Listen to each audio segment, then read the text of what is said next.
Decidiste mudar de vida e Portugal apareceu algures entre um vídeo de surf em Peniche e uma fotografia de pastéis de nata no Instagram. É uma escolha sólida e bem pensada.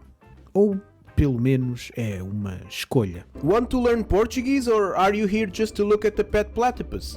Then try this course. I made it.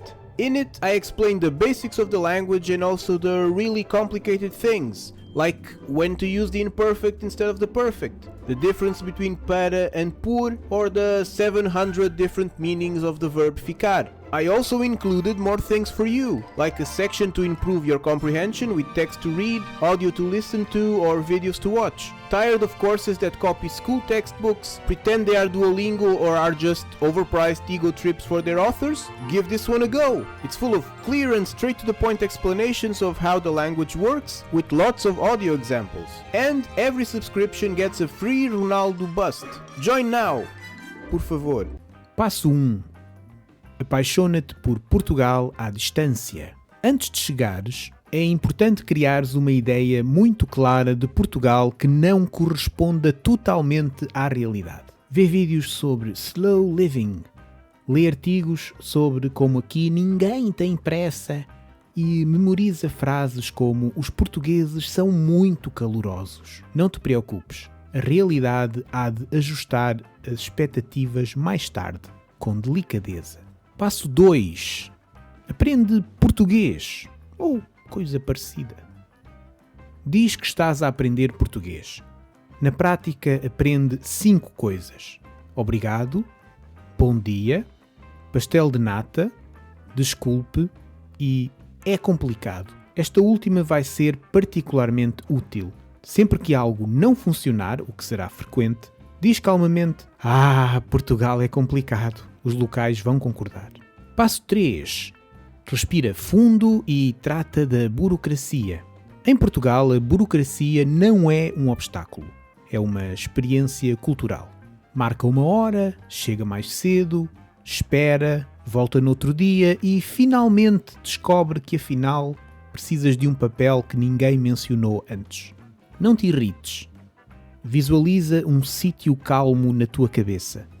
Um sítio calmo onde só vais poder entrar depois de preencher 5 formulários, em triplicado. Passo 4. Descobre que o barato é relativo. Disseste a toda a gente que Portugal é barato. Continua a dizê-lo mesmo quando perceberes quanto vais pagar de renda. É importante manter a narrativa. Se alguém mencionar preços, muda rapidamente de assunto para o clima ou para a qualidade do peixe.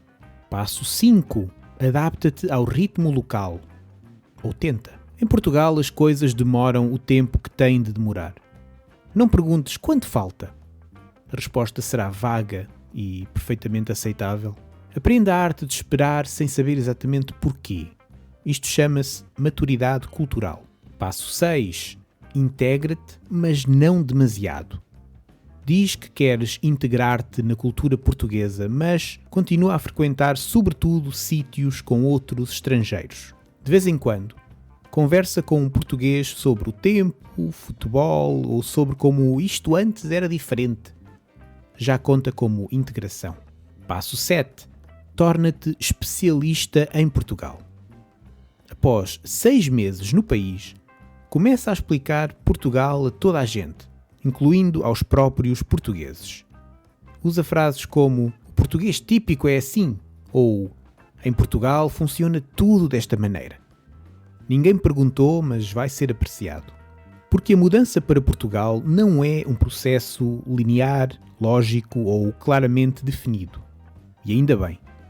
Se tudo fosse simples, não terias histórias para contar, nem motivos para suspirar e dizer "gosto muito de Portugal, mas..."